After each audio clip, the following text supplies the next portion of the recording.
Okay बड़ी आज हम देखने वाले हैं 2024 का मोस्ट एंटिसिपेटेड एनीमे जो कि है सोलो लेवलिंग। वैसे इस एनीमे के अंदर बहुत ज्यादा तगड़े फाइट सीन है एंड कमाल की स्टोरी लाइन भी है। तो फिर शुरू करते हैं इसके एपिसोड 1 से। ये स्टोरी शुरू होती है करंट टाइमलाइन से 3 साल पहले। वाइस कैप्टन से बोलता है, कैप्टन क्या हमें भी ज्वाइन करना चाहिए? इस पर कैप्टन कहता है, तुम जानते हो कि ये सब करना बेकार रहेगा, हमारे वेपन्स यहाँ पर यूजलेस है, इसलिए अब हमारे पास कोई भी चॉइस नहीं बचती है सिवाय हंटर्स के ऊपर डिपेंड होने के। तब यहाँ पर सीन शिफ्ट होता है और अगले सीन में हमको एक हंटर को दिखाया जाता है जो कि किसी चीज से बच के भाग रहा है एंड वो हंटर भागते हुए सीधा अपनी टीम के पास जाता है। तभी हमें दिखाई देती है बहुत बड़ी बड़ी चींटियां जो हंटर्स के ऊपर अटैक कर देती हैं। यहाँ पर बहुत सारे हंटर मिलके उन चींटियों से लड़ने की कोशिश करते हैं, लेकिन एक एक करके वो सारी की सारी चींटियां उन हंटर्स को खाने लगती हैं। यहाँ पे एक विज़र्ड भी होता है जो कहता है इन क्रिएचर्स को हराने के लिए हमारी रैंक काफी नहीं है। यहाँ पे एक हंटर लगभग उस चींटी के अटैक से मरने वाला होता है, लेकिन तभी अचानक से उसकी मदद करने के लिए कोई आता है। वो सबसे पहले आते ही उस चींटी को उस हंटर के ऊपर से हटाता है एंड इसके बाद वो अपनी हीलिंग मैजिक का यूज करते हुए उस हंटर को 1 सेकंड के अंदर ठीक कर देता है। यहाँ पर जो हंटर बिल्कुल मरने ही वाला होता है वो भी यहाँ पर हैरान हो जाता है, लेकिन तभी वो हंटर ये बात नोटिस करता है कि बहुत सारी चींटियों का ग्रुप उनके ऊपर हमला करने वाले होते हैं। लेकिन तभी एक फूकी नाम का हंटर अपनी एबिलिटीज का यूज करके उन चींटियों को शॉक कर देता है। इसके बाद फूकी एक बिग टाइगर नाम के हंटर को बुलाता है। अब यहाँ पर फूकी और बिग टाइगर दोनों मिलकर उन चींटियों को मार रहे हैं। साइड में खड़े बाकी हंटर्स ये सब देख के कहते हैं कि फाइनली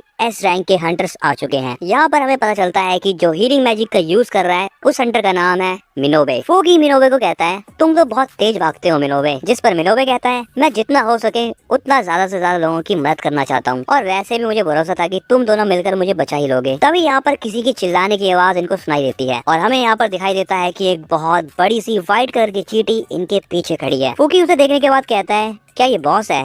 वैसे इसको देखकर लग तो नहीं रहा। इस पर टाइगर कहता है मुझे लगता है कि ये चींटियों के ग्रुप का लीडर है। इसके बाद टाइगर मिनोबे को कहता है मिनोबे तुम इंजर्ड लोगों का ध्यान रखो। इसके बाद टाइगर और फूकी वो दोनों मिलकर उस चींटी के ऊपर अटैक करने चले जाते हैं। टाइगर सबसे पहले जाते ही उस चींटी का मुंह पकड़ लेता है। इसके बाद फूकी अचानक से ऊपर से आता है एंड चींटी के ऊपर एक लाइटनिंग अटैक करता है। इस लाइटनिंग अटैक से उस चींटी को बहुत भयंकर वाला शॉक लगता है, जिसे देखने के बाद टाइगर उसके कुछ बॉडी पार्ट्स निकाल लेता है। ऐसा होते ही वो चींटी टाइगर को पीछे धकेल देती है, बट फाइनली यहाँ पर टाइगर अपनी एक एबिलिटी का यूज करता है और चींटी को मार देता है। नीचे आने के बाद फूकी टाइगर को कहता है तुम्हारी ये जो पावर थी ये तो बहुत वाहियात थी, लेकिन यहाँ पर चीजें खत्म नहीं होती। उस व्हाइट चींटी के मरने के बाद बहुत बड़ा सा ग्रुप आता है व्हाइट चींटियों का। ये देखने के बाद फूकी बोलता है ऐसा लगता है कि वो लीडर भी नहीं था। इस चींटी के ग्रुप को आता हुआ देखकर टाइगर अपनी एबिलिटी का फिर से यूज करता है, जिसके बाद उसकी बॉडी इनहेंस हो जाती है और उसकी मसल्स भी बढ़ जाती हैं। फूकी भी अपनी लाइटनिंग अटैक का यूज करता है, जिसके बाद यहाँ पर इन दोनों के पावर कंबाइन होकर उन चींटियों के ऊपर हिट करते हैं। तभी यहाँ पर सीन शिफ्ट होता है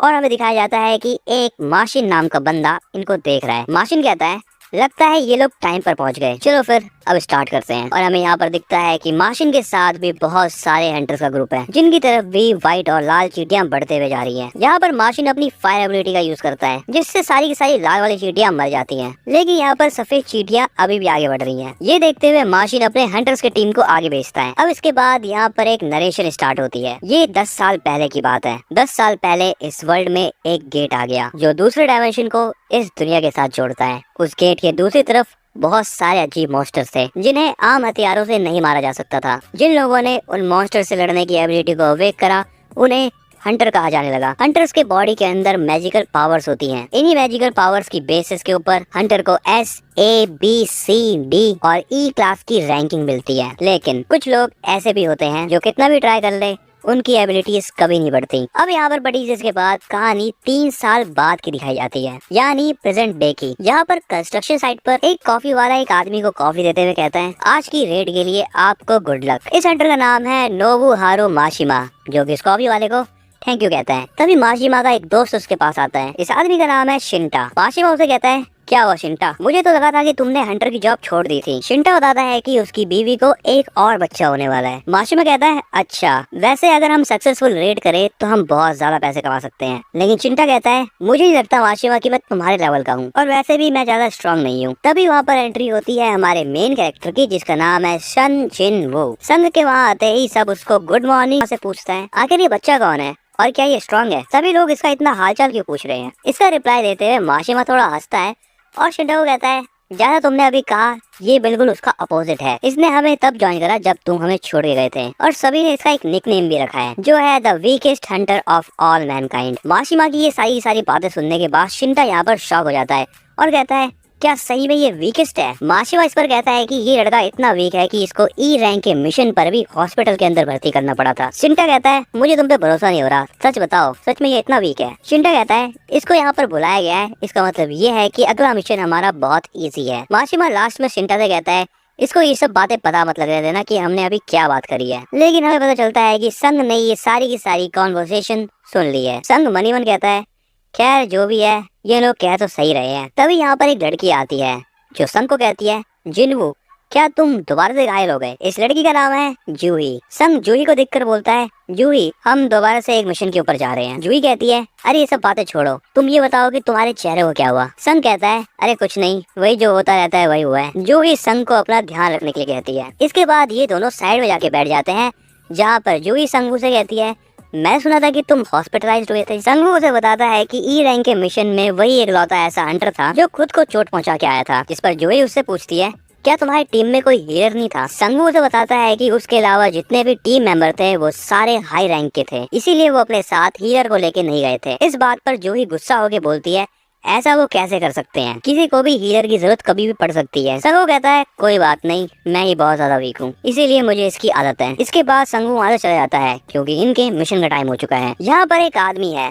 जो सबसे कहता है मुझे ये बताने में खुशी हो रही है कि इस रेड के अंदर मैं आपका कैप्टन हूँ और मेरा नाम है सॉन्ग च्यूल और मुझे आप सभी से मिलकर अच्छा लगा। सभी हंटर सॉन्ग को कहते हैं आप जरूर हाई रैंक के एक हंटर होगे, इसलिए आपको कैप्टन बनाकर हमें अच्छा लग रहा है। सॉन्ग को देखने के बाद संग कहता है आपको देखकर अच्छा लगा। जिसके बाद सॉन्ग भी उसको ग्रीट करता है और कहता है चलो फिर सब तैयार हो ना। जिसके बाद ये लोग गेट के अंदर जाने लगते हैं। अंदर जाते हुए माशिमा संग को कहता है हमारे साथ रहना संग। जूही भी कहती है कि हम अपना बेस्ट करेंगे एंड ये कहने के बाद वो भी गेट के अंदर चली जाती है। यहाँ पर संग अपनी एक नाइफ निकालता है एंड हमें पता लगता है कि उसके पास ये इकलौता वेपन है जिसके अंदर भी बस थोड़ा बहुत मैजिक है। वो ये भी कहता है कि मेरी इनकम इतनी कम है कि बस मैं यही नाइफ अफोर्ड कर सकता हूँ, लेकिन कुछ ना होने से अच्छा तो यही है। जिसके बाद वो भी फुल कॉन्फिडेंस के साथ गेट के अंदर घुसता है। अगला सीन होता है एक ऑफिस का जहाँ पर एक आदमी अपने प्रेसिडेंट से कहता है कि आपकी मीटिंग गवर्नमेंट के साथ कैसी रही। जिस पर प्रेसिडेंट कहता है गवर्नमेंट वाले बस एक ही बात कह रहे हैं, वो चाहते हैं कि हम डंजन्स में लगातार जाते रहें और जितनी भी चीजें हमें डंजन से मिल रही हैं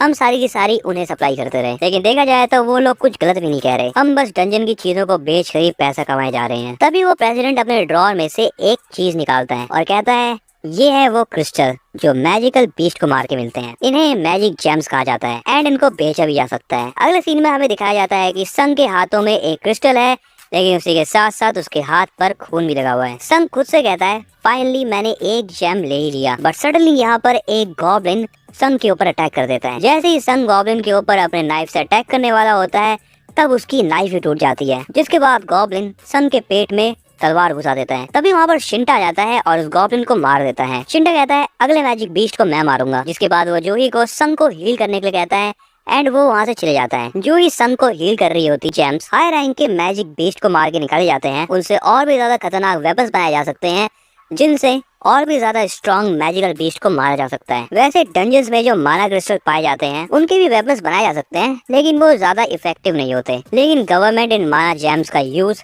नई टाइप की एनर्जी के लिए करना चाहती है क्योंकि ये न्यूक्लियर पावर से बहुत ज्यादा सेफ है और हाइड्रो पावर से बहुत ज्यादा एफिशिएंट। साथ ही में ये थर्मल एनर्जी के मुकाबले कम एयर पोल्यूशन भी करती है। सिंपली ये एक कमाल की ग्रीन एनर्जी है। गवर्नमेंट इस चीज पर अभी रिसर्च कर रही है कि कैसे माना जेम्स और मैजिक क्रिस्टल से इलेक्ट्रिसिटी को बनाया जाए, लेकिन इन जेम्स और क्रिस्टल को लाने का काम बस हंटर्स ही कर सकते हैं। अगला सीन फिर से डंजन का होता है जहाँ पर इन हंटर्स ने मिलकर बहुत सारे मॉन्स्टर्स को मार दिया है। इसी के साथ साथ इन्होंने डंजन के बॉस को भी मार दिया है। पीछे बैठा हुआ संग भी ये सब चीजें देख रहा होता है। जो ही संग को बोलती है क्या तुमने प्रेशर में आके हंटर बनने का सोचा? अगर ऐसा है तो तुम्हारे साथ कभी भी कुछ भी हो सकता है क्योंकि तुम्हारी पूरी बॉडी को बहुत बुरा हर्ट हो सकता है। ये सुनकर संग जोई से माफी मांगता है जिस पर जोई कहती है कि मुझे तुम्हारी माफी नहीं चाहिए, मुझे तुम्हारी चिंता है। पीछे हंटर्स ये बात कर रहे हैं कि यहाँ पर ज्यादा माना क्रिस्टल्स नहीं मिल रहे, इसीलिए जितने भी माना क्रिस्टल उन्हें मिले हैं उससे वो ज्यादा पैसे नहीं कमा पाएंगे। साइड में पड़ा हुआ संग भी ये बात सोच रहा होता है कि उसको तो बस ई रैंक का जैम मिला है और इसके लिए अपनी जिंदगी दांव पे लगाना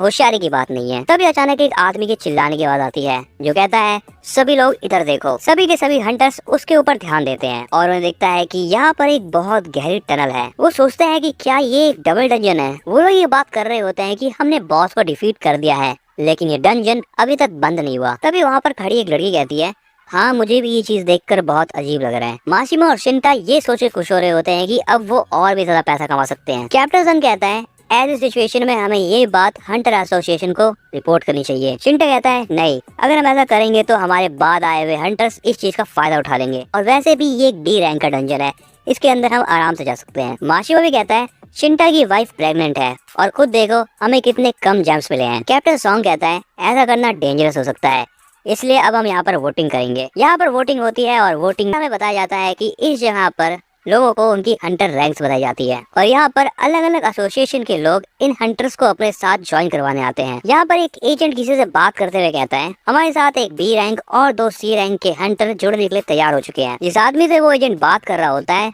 वो आदमी उसका बॉस है जिसका नाम है मिस्टर चॉय। मिस्टर चॉय उस एजेंट से कहते हैं, जेंडर और एज को मत देखना, बस टैलेंटेड लोगों को अपने साथ रखो। लेकिन मुझे नहीं लगता कि हमारे एसोसिएशन को चाहे इनसे कोई बेटर हंटर मिल सकता है।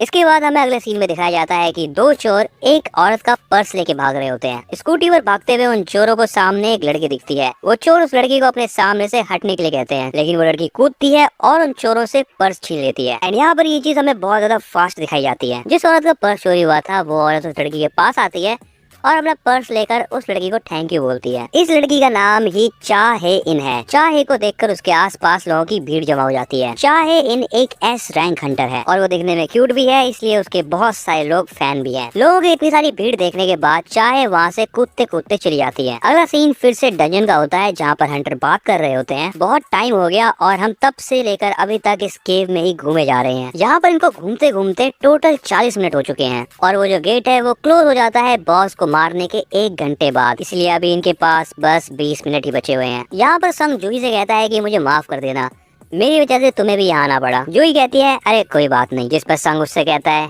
क्या तुम्हें सच में बुरा नहीं लग रहा? ये सुनकर जूही संग पर चिल्लाती है और उसे कहती है कि तुम उस गॉब्लिन से मर भी सकते थे एंड मैं अपनी हीलिंग का यूज करके तुम्हें बहुत मुश्किल से ही बचा पाई हूँ और वैसे भी तुमने यहाँ पर आने के लिए हाँ क्यों करी? यहाँ पर संग वो जूही से माफी मांगता है और मन ही मन सोचता है, बी रैंक हंटर जूही, इसी की वजह से मैं हर बार बच पाता हूँ। जूही कहती है, अगर तुम्हें माफी मांगनी है तो तुम अगली बार मुझे खाना खिला देना। ये सुनकर संगू थोड़ा चौंक जाता है, जिसे देखने के बाद जूही कहती है, क्यों, क्या हुआ, तुम्हें मेरे साथ खाना खाना पसंद नहीं है? यहाँ पर संगू जूही से कुछ कहने वाला होता था, लेकिन तभी उसे आवाज आती है, हम पहुंच गए, यही है बॉस रूम। यहाँ हमें दिखता है कि यहाँ पर एक बहुत बड़ा सा दरवाजा है। उस दरवाजे को देखने के बाद सभी हंटर कहते हैं कि इतना बड़ा दरवाजा यहाँ क्या कर रहा है? माशिमा और शिंटा कहते हैं, हम तो इस दरवाजे के अंदर जाएंगे क्योंकि हम खाली हाथ वापस नहीं जा सकते। और सॉन्ग की तरफ देख के कहते हैं, क्यों, ये सही रहेगा ना कैप्टन? एंड इस बात पर सॉन्ग भी राजी हो जाता है। अगले सीन में हमें एक मीटिंग दिखाई जाती है जहाँ पर हमें पता लगता है कि प्रेसिडेंट का नाम गो गुन हे है और ये हंटर एसोसिएशन के प्रेसिडेंट हैं। वो ये कह रहे होते हैं कि मुझे आशा है कि आप में से आगे चलकर कुछ लोग हंटर्स बनेंगे और वो सभी को बताते हैं कि ये पोर्टल 10 साल से भी ज्यादा एग्जिस्ट कर चुका है एंड अभी भी डंजन के अंदर बहुत सारी मिस्ट्रीज है जो कि अनसॉल्व्ड है। हंटर बनना एक बहुत खतरनाक काम है, इसलिए इस प्रोफेशन में सरवाइव करने का बस एक ही रूल है, हमेशा सावधान रहो। इसके बाद अगला सीन फिर से डंजन का होता है जहाँ पर हमें दिखाया जाता है कि हंटर्स ने इस गेट को खोल दिया है। उस गेट के खुलने के बाद बहुत सारी ब्लू फ्लेम्स चलने लगती हैं, जिसे देखने के बाद सभी लोग कहते हैं ये जगह तो बड़ी कमाल की है एंड इस टाइप के डंजन में वो पहली बार आए हैं। उन सभी हंटर्स को वहाँ पर बहुत बड़े बड़े स्टैचूज दिखते हैं। इन सभी स्टैचूज में से कुछ स्टैचूज ने बहुत सारे म्यूजिकल इंस्ट्रूमेंट पकड़ रखे हैं। यहाँ पर सन की नजर एक स्टैचू के ऊपर जाती है जिसको देखकर वो कहता है, ये स्टैचू बाकी सभी स्टैचू में सबसे ज्यादा बड़ा है। इसके बाद वो सभी हंटर मैजिक बीस्ट को ढूंढने की कोशिश करते हैं, लेकिन उन हंटर्स को एक भी मैजिक बीस्ट नहीं दिखाई देता। तभी यहाँ पर कैप्टन सॉन्ग एक चीज नोटिस करता है। वो देखता है कि जमीन पर एक मैजिक सर्कल बन रखा है। तभी एक हंटर कैप्टन सॉन्ग को बुलाकर कहता है, यहाँ पर एक अजीब सी भाषा लिख रखी है कैप्टन सॉन्ग। कैप्टन सॉन्ग जैसे ही उसको देखता है वो बोलता है, इस पर कार्डन टेम्पल के रूल लिखे हुए हैं। सबसे पहला रूल है गॉड की पूजा करो, दूसरा रूल गॉड को प्रेस करो, तीसरा रूल है गॉड पर भरोसा रखो। दूसरी तरफ जूही संग से बोलती है ये जो सबसे बड़ा वाला स्टैचू है इसकी अभी आंख हिली थी और ये हमें ही देख रहा था। संग कहता है नहीं ऐसा नहीं है, शायद तुम्हें गलतफहमी हुई हो। साथ ही साथ कैप्टन सॉन्ग चौथा रूल बोलता है जो भी इन रूल्स को नहीं मानेगा वो इस जगह से जिंदा वापस नहीं जा पाएगा। तब यहाँ पर वो दरवाजे बंद हो जाते हैं जहाँ से वो सभी हंटर्स अंदर घुसे थे एंड इस चीज को देखकर सभी डर जाते हैं। यहाँ पर एक हंटर बहुत गुस्से में कहता है इसलिए मैं यहाँ पर नहीं आना चाहता था, मुझे पता था कि यहाँ पर कुछ मिलने वाला नहीं है। एंड वो हंटर वहाँ से जाने लगता है और जैसे ही वो हंटर गेट को छूता है गेट के पास खड़ा एक स्टैचू हिलता है और उस हंटर को आधा काट देता है। एंड अभी जो उस हंटर के साथ हुआ ये चीज देखकर बाकी के हंटर शॉक हो जाते हैं और कुछ डर के मारे चिल्लाने लगते हैं। यहाँ पर संग डर के मारे सोचने लगता है कि जो हंटर अभी मरा वो आखिर कौन से रैंक का था, वो जो भी हो मुझसे तो बहुत ज्यादा स्ट्रॉन्ग था। साथ ही साथ हमें ये भी दिखाई देता है कि जिस स्टैचू ने उस हंटर को मारा था वो वापस अपनी पोजीशन पे जाके खड़ा हो जाता है। यहाँ पर संग ये सोचता है कि ये एक डी रैंक डंजन हो ही नहीं सकता। बट इन सब चीजों के बाद जैसे ही वो अपने पीछे उस बड़े से स्टैचू को देखता है वो स्टैचू भी अचानक से संग वो की आंखों में झांकता है, जिसे देखने के बाद संग बहुत डर जाता है। अब यहाँ पर संग वो अपने लाइफ के बारे में सोचता है। वो ये सोचता है कि कैसे पहले ही मिशन में वो अपनी टीम से बिछड़ गया था और उसके ऊपर अटैक हो गया था। इसी के साथ साथ एक बार ऐसा हुआ था कि वो लगभग मरने ही वाला था। वो बताता है कि हंटर्स मैजिक जेम का यूज वेपन खरीदने में करते हैं जिससे कि वो मैजिक बीस्ट को मारकर और भी ज्यादा पैसे कमा पाए, लेकिन सन के पास ऐसा कुछ भी नहीं था। अगर उसकी नाइफ टूटी तो उसको अपने हाथों का यूज करना पड़ेगा। सन यहाँ तक इतना गरीब है कि वो नए जूते भी नहीं खरीद सकता, इसलिए उसको ना चाहते हुए भी ये हंटर वाला काम करना पड़ता है। इसके बाद सीन प्रेजेंट में शिफ्ट होता है जहाँ पर सन बहुत जोर से चिल्लाता है सभी झुक जाओ। तभी वो सबसे बड़ा वाला स्टैचू अटैक करता है और इस अटैक में आधे से ज्यादा हंटर मर जाते हैं। सन को यहाँ पर समझ नहीं आ रहा होता कि आखिर चल क्या रहा है। वो इस जगह पर ट्रैप हो चुका है और बाहर जाने का कोई भी रास्ता नहीं है। उसको ये भी लग रहा है कि वो अब मरने वाला है। सो बडीज यहाँ पर इसी के साथ ये एपिसोड होता है खत्म। और अगर तुम्हें ये वाली एक्सप्लेन वीडियो पसंद आई है तो फटाफट से इस वीडियो को